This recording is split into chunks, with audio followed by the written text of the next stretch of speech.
नमस्कार, स्वागत है आप सभी का न्यूज 18 राजस्थान पर। मैं हूं आपके साथ हेमंत कुमार। चलिए खबरों की शुरुआत करेंगे इस वक्त की बड़ी खबर के साथ। कांग्रेस की प्रदेश चुनाव समिति की बैठक कल होनी है, इसे लेकर के बड़ी जानकारी है। गोविंद सिंह डोटासरा की अध्यक्षता में यह बैठक होगी। मुख्यमंत्री अशोक गहलोत, सचिन पायलट समेत सभी 29 सदस्य मौजूद होंगे। टिकट चयन के लिए गाइडलाइन पर चर्चा संभव है। समिति के सदस्यों को टास्क दिए जा सकते हैं। स्क्रीनिंग कमेटी के सदस्य भी इस बैठक में शामिल होंगे। अभिषेक दत्त और गणेश गोदियाल यहां पर बैठक में मौजूद होंगे। ये बड़ी खबर इस वक्त की। कांग्रेस की प्रदेश चुनाव समिति की कल बैठक होने जा रही है। ये महत्वपूर्ण बैठक है, इसे लेकर के लगातार चर्चाएं हैं। इस बैठक में सभी 29 सदस्य शामिल होंगे। मुख्यमंत्री अशोक गहलोत के साथ ही सचिन पायलट और तमाम जो सदस्य हैं वे मौजूद होंगे। ये बड़ी खबर इस वक्त की। टिकट चयन के लिए गाइडलाइन को लेकर के भी चर्चा की जा सकती है कि आखिरकार टिकट चयन में किन मानकों का ध्यान रखना है। जिताऊ कैंडिडेट को टिकट दिए जाएंगे, इस बात के संकेत संगठन ने पहले ही दे दिए हैं। और इसी बीच हम आपको बता दें इस वक्त की यह बड़ी खबर, कांग्रेस पार्टी की कल अहम बैठक होने जा रही है। प्रदेश चुनाव समिति की बैठक है। प्रदेशाध्यक्ष गोविंद सिंह डोटासरा की अध्यक्षता में यह बैठक होगी। मुख्यमंत्री अशोक गहलोत, सचिन पायलट समेत तमाम जो कद्दावर नेता हैं वे बैठक में मौजूद होंगे।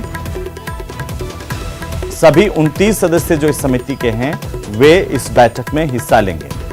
टिकट चयन को लेकर के गाइडलाइन तय की जा सकती है, उस पर चर्चा हो सकती है। क्या टास्क किस तरीके से समिति के सदस्यों को दिए जाएं, इस पर भी विस्तार से चर्चा हो सकती है। कल टास्क भी दिए जा सकते हैं समिति के तमाम सदस्यों को।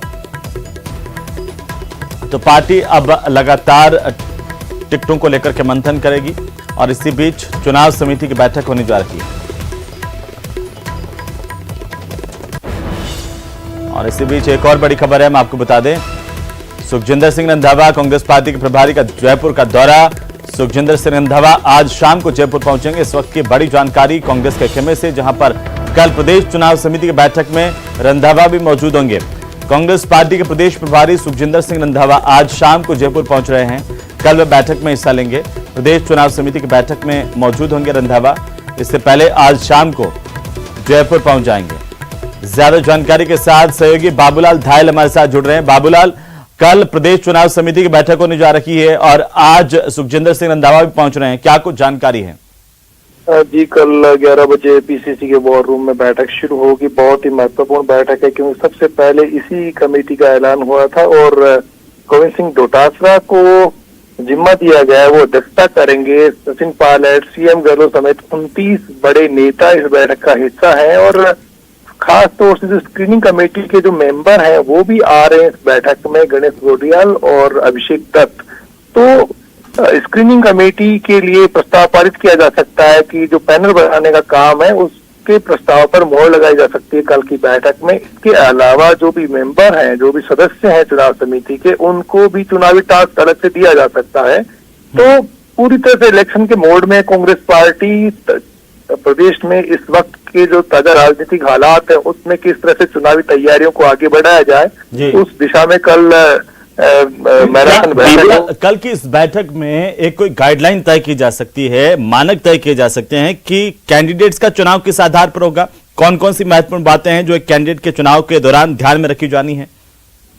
जी बिल्कुल, चर्चा होनी तय ही है क्योंकि ज्यादा वक्त है बचा नहीं है और 3.5-4 महीने बाद में जब चुनाव होंगे उससे पहले ये जो बैठक है बहुत महत्वपूर्ण हो जाती है। इसमें सीएम अशोक गहलोत का दबदबा है और उनके जो समर्थक है उनकी तादाद कहीं ज्यादा है, तो होगा वही जो सीएम अशोक गहलोत चाहेंगे। लेकिन चर्चा होगी, विचार विमर्श होगा, सुझाव लिए जाएंगे। स्क्रीनिंग कमेटी के जो सदस्य हैं उनको भी कन्विंस किया जाएगा। बाबूलाल, नजर बनाए रखिए, लगातार अपडेट हम आपसे लेते रहेंगे। कल चुनाव समिति की बैठक होनी है, उससे पहले आज सुखजिंदर सिंह रंधावा जयपुर पहुंच रहे हैं। तो चलिए आगे बढ़ेंगे और इसी बीच बड़ी खबर है, विधानसभा चुनाव के रण से जुड़ी हुई आम आदमी पार्टी के उम्मीदवारों की लिस्ट जल्द घोषित की जा सकती है। यह बड़ी खबर इस वक्त की। 25 अगस्त तक पहली लिस्ट आम आदमी पार्टी की आने की संभावनाएं बन रही हैं।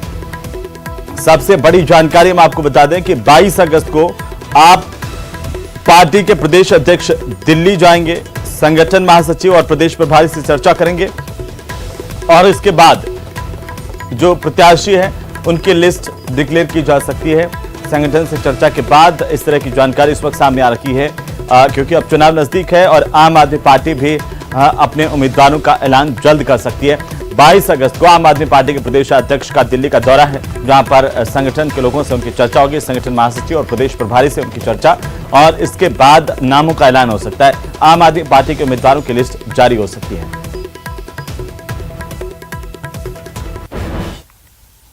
चलिए आगे बढ़ेंगे और इसी बीच हाईकोर्ट से इस वक्त की सबसे बड़ी खबर मिल रही है। आपको बता दें कि इस वक्त की सबसे बड़ी खबर हाईकोर्ट से कांग्रेस विधायकों के इस्तीफे के मामले से जुड़ी हुई सबसे पहले सबसे तेज न्यूज 18 राजस्थान पर आपको बता दें, नेता प्रतिपक्ष राजेंद्र राठौड़ हाईकोर्ट पहुंच रहे हैं और आज राठौड़ ने कांग्रेस विधायकों के इस्तीफे के मामले में एक याचिका दाखिल की है। इस्तीफे को खारिज करने की प्रक्रिया को नियमों के खिलाफ बताया है। विधानसभा अध्यक्ष सचिव की ओर से पेश किया गया आज हाईकोर्ट में जवाब, और इसी को लेकर के राठौड़ आज जो है अब वो इस सुनवाई में शामिल होंगे।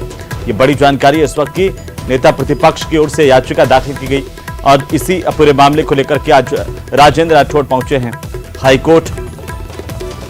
विधानसभा अध्यक्ष सचिव के जवाब पर राठौड़ ऑब्जेक्शन लगा रहे हैं। हाईकोर्ट में कांग्रेस के विधायकों के इस्तीफे के मामले को लेकर के कल सुनवाई होनी है। यह बड़ी जानकारी है इस वक्त की। राजस्थान हाईकोर्ट से इस वक्त की बड़ी खबर है, कांग्रेस विधायकों के इस्तीफे का मामला और इस पूरे मामले को लेकर के कल सुनवाई होगी। आज राजेंद्र राठौड़ हाईकोर्ट पहुंचकर ऑब्जेक्शन तैयार करेंगे और ऑब्जेक्शन लगाएंगे। नेता प्रतिपक्ष राजेंद्र राठौड़ हाईकोर्ट पहुंच रहे हैं। तो ये बड़ी खबर, कांग्रेस विधायकों के इस्तीफे का ये पूरा मामला, इस प्रकरण में राजेंद्र राठौड़ की ओर से याचिका दाखिल की गई थी और इस पूरे मामले को लेकर के कल सुनवाई होनी है। उससे पहले नोटिस जारी किए गए थे। अब जवाब दाखिल किया गया है विधानसभा अध्यक्ष और सचिव की तरफ से हाईकोर्ट में। इस जवाब को लेकर के ऑब्जेक्शन दाखिल कर सकते हैं राजेंद्र राठौड़।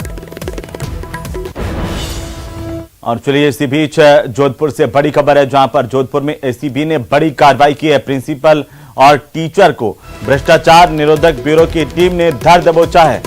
रिश्वत लेते हुए प्रिंसिपल मनोहर सिंह और टीचर सांवरमल ट्रैप हुआ है।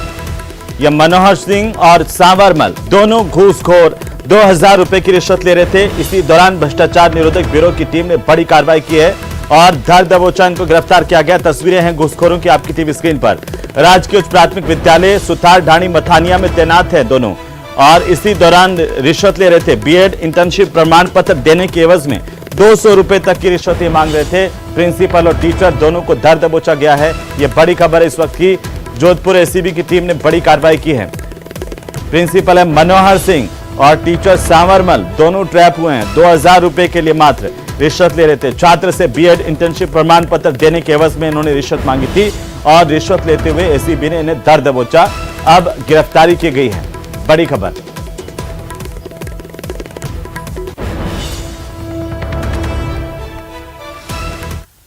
चलिए आगे बढ़ेंगे। कोचिंग स्टूडेंट्स की आत्महत्याओं के मामले को लेकर के मुख्यमंत्री अशोक गहलोत आज शाम को 6:30 बजे एक अहम बैठक लेने जा रहे हैं। कोचिंग नगरी कोटा में खासतौर पर हाल के दिनों में एक के बाद एक कई सुसाइड के मामले सामने आए हैं। सरकार गंभीर है इस मामले को लेकर के। 6:30 बजे मुख्यमंत्री अशोक गहलोत बैठक लेंगे। सीएम ने कहा कि वे खुद भी ये समझने की कोशिश कर रहे हैं कि आखिरकार इतनी तेजी के साथ मामले क्यों बढ़ रहे हैं। क्या कोचिंग का इतना दबाव हो गया है हमारे छात्र छात्राओं पर कि हाल के दिनों में 18 से 20 तक सुसाइड की घटनाएं एक साथ सामने आई है, एक एक दिन छोड़ करके, और इसी तरीके से रोजाना एक छात्र के सुसाइड की घटनाएं कोचिंग नगरी कोटा से सामने आ रही है। संचालकों के साथ मुख्यमंत्री अशोक गहलोत चर्चा करेंगे। आत्महत्याओं को रोकने की दिशा में विचार विमर्श होगा। अन्य हितधारक भी मौजूद होंगे और राज्य सरकार के आदेशों के बाद अब कोटा में खास तरह के पंखे लगाए गए हैं, स्प्रिंग वाले, जिन पर अगर 20 किलो से ज्यादा का भार पड़ता है तो वो पंखा नीचे आ जाएगा। ये खास कदम उठाए गए हैं और आज मुख्यमंत्री अशोक गहलोत 6:30 बजे इस पर एक गंभीर बैठक करने जा रहे हैं कि हमारे स्टूडेंट्स को कैसे सुसाइड से बचाया जाए। और लगातार जिस तरीके से सुसाइड के केसेस की चिंता विषय बना हुआ कि 18-19 बच्चे कोटा के अंदर आत्महत्या कर चुके हैं, तो मैं उचित समझा एक बार बच्चों के प्रॉब्लम क्या है, एक स्थिति क्यों बनी है। तो जितनी कोचिंग के जो मैनेजमेंट के लोगों को बुलाया गया है, बातचीत करेंगे और फीडबैक लेंगे कि आप क्या सोचते हो और सरकार क्या कर सकती है। और मैं समझने की प्रयास कर रहा हूँ उनसे खुद से ऐसा क्या टेंशन बच्चों को होता है कि वो कोचिंग में आने के बाद में सुसाइड कर रहे हैं। तो अच्छा, हम अगर बात करें तो मैं कह पाऊंगा कि क्या मैंने महसूस किया, क्या हमें करना चाहिए कदम। कोटा में कोचिंग स्टूडेंट्स की ओर से सुसाइड के मामलों को लेकर के डरावने और भयानक आंकड़े सामने आ रहे हैं और इसी को लेकर के सीएम अशोक गहलोत आज शाम को 6:30 बजे कोचिंग प्रबंधन प्रमुखों के साथ एक बैठक करने जा रहे हैं। महत्वपूर्ण बैठक है जिसमें विस्तार से चर्चा की जाएगी कि आत्महत्या के मामले क्यों बढ़ रहे हैं। और इसी बीच एक बड़ी खबर हम आपको बता दें, राजधानी जयपुर से राजस्थान विश्वविद्यालय में भूख हड़ताल खत्म हो गई है। छात्र छात्राओं की सांसद हनुमान बेनीवाल ने अनशन यहां पर पहुंच करके खत्म करवाया। छात्रों को जूस पिला करके ये अनशन खत्म करवाया गया। छात्र संघ चुनाव की रोक के बाद से ही लगातार ये छात्र भूख हड़ताल पर बैठे हुए थे, मांग कर रहे थे कि छात्र संघ चुनाव करवाए जाएं। आज आखिरकार आरएलपी प्रमुख और नागौर से सांसद हनुमान बेनीवाल यहां पर पहुंचे छात्रों के बीच में और अनशन तुड़वाया है।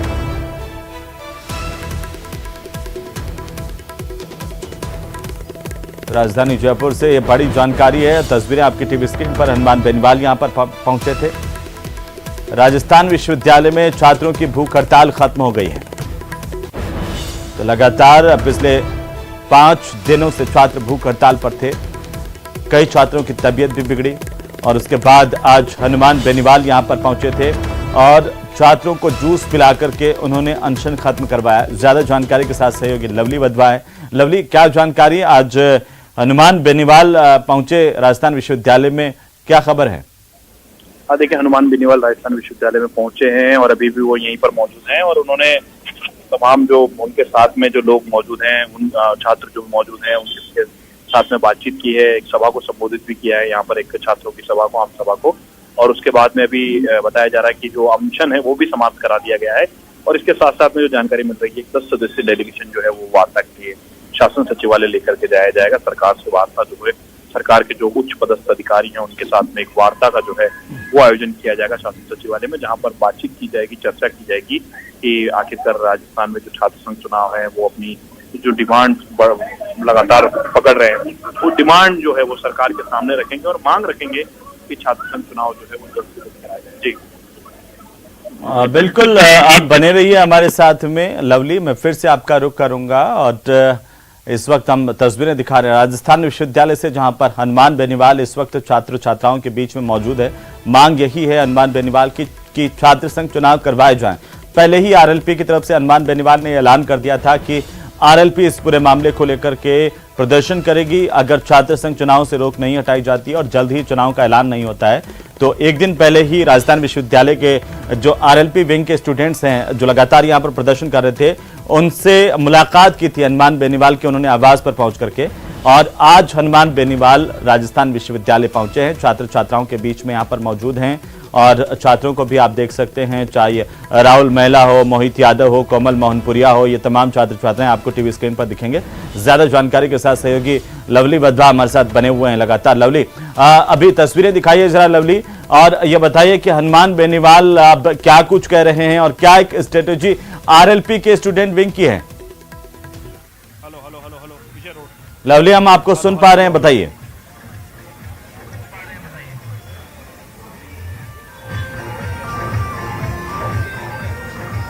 जी लवली, आप बताइए कि इस वक्त जो तस्वीरें आ रही है, हनुमान बेनीवाल राजस्थान विश्वविद्यालय में पहुंचे हुए हैं, क्या कुछ कहना है उनका?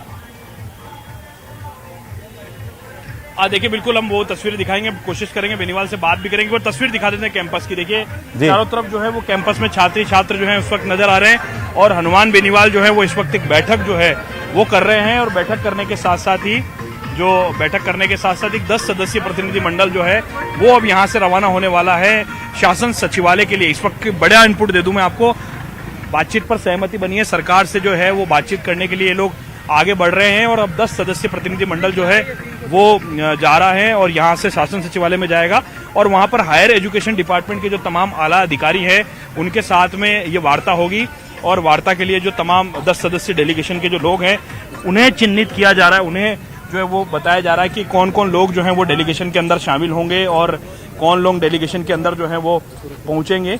ये तमाम पहलुओं पर अभी बेनीवाल जो है अपने इन तमाम जो छात्र नेता हैं उनसे इस वक्त चर्चा कर रहे हैं और बातचीत कर रहे हैं कि जो तमाम जो लीडर्स हैं किन्हें लेकर के जाना है, किन्हें नहीं लेकर के जाना है, वहाँ पर क्या बात रखनी है, किस बात को कहाँ पर किस तरीके से रखना है, ये तमाम चीज़ें जो है वो की जाएगी और उसके साथ साथ में जो है वो यहाँ पर जो चर्चा है वो की जाएगी।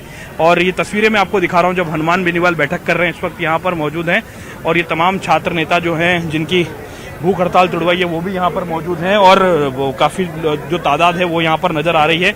ये तस्वीर है राजस्थान यूनिवर्सिटी के कैंपस की जहाँ पर इस वक्त जो है हनुमान बेनीवाल जो है वो छात्र नेताओं के साथ में उनका जोश बढ़ा रहे हैं, बैठ करके बात कर रहे हैं और कोशिश ये कर रहे हैं कि तमाम लोगों की जो बात है वो सरकार तक पहुंचे और कोशिश ये की जा रही है कि सरकार तक जो बात पहुंचाने की जो कोशिश है वो की जाए। इसी बात को लेकर के जो लगातार यहाँ पर मंथन जो है वो चल रहा है। हम इस वक्त बात करते हैं हनुमान बेनीवाल जी हमारे साथ में है। बेनीवाल जी हनुमान बेनीवाल हमारे साथ में है, ये तमाम लोगों से बातचीत चल रही है। हनुमान जी क्या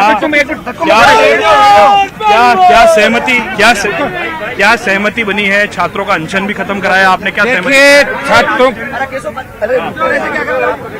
छात्रों का अनशन खत्म करना इसकी आवश्यकता 7 दिन के अंदर सरकार ने सुध नहीं ली। ये गूंगी बेरी सरकार है और मैंने अपील की छात्रों से, आप अकेले नहीं है, आरएलपी पूरे राजस्थान में इस आंदोलन को मजबूती से खड़ा करेगी। शासन संघ चुनाव हम कराएंगे, चाहे हमें 2 लाख जवानों से छात्रों से राजधानी को घेरना पड़े। और इन्होंने मेरी बात मानी, मैंने अनशन तोड़वाया और सरकार के साथ उच्च स्तरीय वार्ता भी, अभी एक डेलीगेशन जा रहा है, उच्च स्तरीय वार्ता भी करेगा छात्राओं का। और एक जिन लोगों को हिरासत में लिया उनको ला रहे हैं, 2 मिनट बाद छोड़ दिया उन सबको। जितने भी मुकदमे इस दरमियान जो किए हैं वो वापस लेंगे। और कैंपस में जो पुलिस का इंटरफेरेंस है वो बंद कैसे हो, ये कमिश्नर से मेरी बात हुई, अभी डीसीपी से भी बात हुई है कि जिस तरह आपके कैंपस के अंदर पुलिस के लोग जाके जिस तरह कैंपस में गुंडागर्दी कर रहे हैं, पुलिस को कभी हम बर्दाश्त नहीं करेंगे कि पुलिस के लोग इस तरह की गुंडागर्दी कैंपस के अंदर करें। तो बेनीवाल जी 10 सदस्य डेलीगेशन में कौन लोग शामिल ये जाएंगे? सारे छात्र नेता और ये हमारी जो छात्राएं लड़ रही है, जो संघर्ष कर रहे हैं 7 दिन से छात्र संघ चुनाव को लेकर, वही लोग जाएंगे। मेरी बात हो गई और मेरी बात के बाद ही इनका आपस में इनकी वार्ता हो। बेनीवाल जी एबीवीपी एनएसयूआई के पदाधिकारी भी आपके संपर्क में है, मजबूत थर्ड फ्रंट जो है आरएलपी का जो मोर्चा है वो मजबूत होता दिख रहा है आपको? विधानसभा मजबूत है। पिछले चुनाव में भी राजस्थान के अंदर आपने देखा होगा कि राजस्थान के पिछले जो छात्र संघों के चुनाव थे उसमें राजस्थान विश्वविद्यालय सहित कई विश्वविद्यालयों में तीसरा मोर्चा जीता था। वो कहीं न कहीं प्रत्यक्ष रूप से हमने मदद की थी उन बच्चों की। और कॉलेजों में ज्यादातर निर्दलीय प्रत्याशी और तीसरे मोर्चे के जीते थे। तीसरे मोर्चे की दरकार है। ये 18 में आरएलपी की हुंकार का ही परिणाम था कि कांग्रेस वेंटिलेटर पे चली गई थी और बीजेपी बेहतर पे आ गई थी। और इस बार राष्ट्रीय लोकतांत्रिक पार्टी मजबूती के साथ राजस्थान के अंदर सत्ता की ओर अग्रसर है। अभी हमने स्वच्छता अभियान चला रखा महीने भर का। जिस तरह सदस्य बन रहे हैं रोज 1-1 लाख तक संख्या पहुंची, उसे देख के लग रहा है इस बार बड़ा बदलाव राजस्थान के अंदर होगा। हम इसमें पॉलिटिकल माइलेज के लिए नहीं, मैं छात्र संघ का अध्यक्ष था और मैं पीड़ा समझता हूं बच्चों की, किस तरह वो तैयारी करते हैं, अपना जीवन दांव पे लगाते हैं। और छात्र संघों के माध्यम से जो नेता आते हैं, करीब फायर ब्रांड अच्छे नेता इस राजस्थान और देश को छात्र संघों के माध्यम से मिले। ये लोकतंत्र की पहली सीढ़ी है। इस स्वायत्ता को खत्म नहीं होने देंगे। सरकार को झुकना पड़ेगा। आवश्यकता पड़ी तो लाखों लोग इनके समर्थन में सड़कों पर मिलेंगे। मामला कोर्ट में गया हुआ है, कोर्ट में क्या होगा? कोर्ट में जो भी हो, कोर्ट में भी सरकार चाहे तो कोर्ट में भी पैरवी करके उसको रोक सकती है। सरकार चाहे तो कानून बना सकती है, सरकार विधेयक ला सकती है। आप देखिए दिल्ली की सरकार रोज सुप्रीम कोर्ट के फैसले होते हैं, उनको बदल रही कि नहीं बदल रही? वो तो सरकार के अंदर मादा होनी चाहिए। कांग्रेस अगर चुनाव नहीं कराएगी तो कांग्रेस सरकार के ताबूत में अंतिम कील होगा छात्र संघ के चुनाव नहीं कराना। धनबल और भुजबल की बात कही मुख्यमंत्री ने, आपने धनबल भुजबल मुझे बताओ। धनबल भुजबल तो एमएलए एमपी करते हैं, उनको दिख ही नहीं रहे। मुख्यमंत्री ने जिन बसपा के विधायकों को खरीद के जो तांडव मचाया, जो भ्रष्टाचार को पैदा किया राजस्थान के अंदर, और जिस तरह वसुंधरा ने मुख्यमंत्री की मदद की, होगा वो राजस्थान के संसदीय लोकतंत्र में एक मील का पत्थर साबित होगा। जिस तरीके से विधायकों के इस्तीफे लंबे समय तक रखे थे, क्या इस तरीके से देश की लोकतांत्रिक व्यवस्था में हॉर्स ट्रेडिंग की संभावनाएं नहीं बढ़ेंगी? क्या आपको लगता है जो आपने याचिकाएं लगाई, किस तरह के क्वेश्चन आपने लगाए? देखिए, जब संविधान में संशोधन करने के माध्यम से एक दल बदल को रोकने के लिए एक व्यापक कानून बनाया गया, उसके पीछे मकसद एक ही था कि जिस दल से चुनकर आए उसी दल के साथ, जब तक मुख्य राजनीतिक दल में विघटन नहीं, उसी दल के साथ काम करें। अपने ही पार्टी के अंदर इस प्रकार त्यागपत्र देकर अपने ही आलाकमान को बैरिंग लौटाने के लिए अपने आप को इस्तेमाल करें। विधायक, चुने हुए विधायक अपने आप को इस त्यागपत्र लेकर और उस पूरे षड्यंत्र का हिस्सा बने, इससे बड़ा दुर्भाग्यजनक बात कोई हो नहीं सकती। आपने इस केस की गहनता से अध्ययन किया, उसके बाद आपने याचिका लगाई है। रूल्स क्या कहते हैं? विधानसभा अध्यक्ष के इनके क्या पावर्स हैं? क्या इतने लंबे समय तक किसी भी लोकतांत्रिक व्यवस्था में रखने के प्रावधान हैं? क्या उम्मीद है इस डिसीजन से आगे की तरफ? विधानसभा के नियम और प्रक्रियाओं के नियम बने हुए हैं, जिसके अंदर साफ लिखा है कि किसी भी विधायक को अपने सीट को छोड़ने का स्वेच्छा से एक अधिकार है। वो अपना लिखित में विधानसभा अध्यक्ष के सामने आवेदन प्रस्तुत कर सकता है और विधानसभा अध्यक्ष उसी रूल्स में लिखा है कि युक्ति कुछ समय में तय करेंगे, पर समय की सीमा निर्धारित नहीं है। परंतु कई दृष्टांत है माननीय सर्वोच्च न्यायालय के अंदर। शिवराज सिंह चौहान के मामले में भी ताजा ये हुआ था कि उसको लंबे समय तक लंबित नहीं रख सकते। एक समय सीमा के अंदर उसका निर्णय होना चाहिए। निर्णय करने का अधिकार विधानसभा अध्यक्ष को है। पर इस मामले के अंदर जब 90 दिन से ज्यादा का समय गुजर गया, तब मैं हाईकोर्ट में आया था और लंबे समय तक त्यागपत्र पर निर्णय नहीं करना कई प्रकार के संदेह को खड़ा करता है। इसकी सारी बुनियाद कांग्रेस का अंतर्विरोध है। जब आज के कांग्रेस के राष्ट्रीय अध्यक्ष और तब कांग्रेस के दूत बनकर आए मल्लिकार्जुन अर्जुन जी यहाँ आते हैं और विधायक दल की बैठक आहूत होती है अशोक गहलोत जी के भविष्य का तय करने के लिए, उस समय विधायक सारे त्यागपत्र लेकर और विधानसभा अध्यक्ष के सामने उपस्थित हो जाते हैं। समाचार पत्रों में लाइनबद्ध विधायकों की तस्वीरें छपती है और उसके बाद यकायक जब ये रिट पिटीशन यहाँ दर्ज होती है तो वही विधायक कह देते हैं कि स्वेच्छा से हमारा त्यागपत्र नहीं, और 90 दिन तक कोई फैसला नहीं करके जब रिट यहाँ हाईकोर्ट में लगती है तो 3 दिन के अंदर अंदर विधायकों के सब विधायकों पर निर्णय भी हो जाता है और विधायक 3 दिन में उपस्थित होकर लिख के भी दे देते हैं कि हमने स्वेच्छा से त्यागपत्र नहीं दिया, इसलिए स्वीकार नहीं किया जाए। ये कई सवाल ऐसे हैं जो हमारे संसदीय लोकतंत्र पर एक इस प्रकार का सवालिया निशान खड़ा करते हैं, जिस पर निश्चित तौर पर निर्धारण होना चाहिए। जिस तरीके से विधानसभा अध्यक्ष ने और विधानसभा सचिव ने जो जवाब पेश किया है, उसमें किस तरीके के ऑब्जेक्शन सबने लगाए, कहां पर उन्होंने अनदेखी की है, किस तरीके से कोर्ट में जो तथ्य पेश किए वो सही नहीं है? उन्होंने कहा कि विधानसभा अध्यक्ष जी को अधिकार है कि वो त्यागपत्र को जब चाहे जब स्वीकृत करें, परंतु शायद आर्टिकल 193 में साफ लिखा गया कि त्यागपत्र देने का तो अधिकार है पर त्यागपत्र वापस लेने का अधिकार नहीं है किसी को। तो कई वैधानिकता को लिए हुए सवाल है और मैं समझता हूं ये देश के अंदर पहला मामला होगा जब चुने हुए जनप्रतिनिधि त्यागपत्र दे और उनके त्यागपत्र पर कई दिन तक, लगभग कई महीनों तक उस पर निर्णय नहीं हो, जिसके कारण से इस प्रकार का सवाल खड़ा होता है कि सरकार की वैधानिकता क्या है। अगर त्यागपत्र दे दिया, खुद उपस्थित होकर दे दिया और 92 लोगों ने दे दिया, तो सरकार बहुमत में रही या नहीं रही, इस पर भी एक सवाल खड़ा होता है।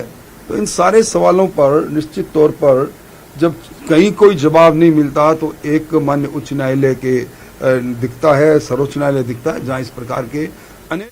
तो आप नेता प्रतिपक्ष राजवेंद्र राठौड़ को सुन रहे थे और फिलहाल इस बुलेटिन में इतना ही। तमाम बड़ी खबरों पर हमारी नजर बनी हुई है। नमस्कार।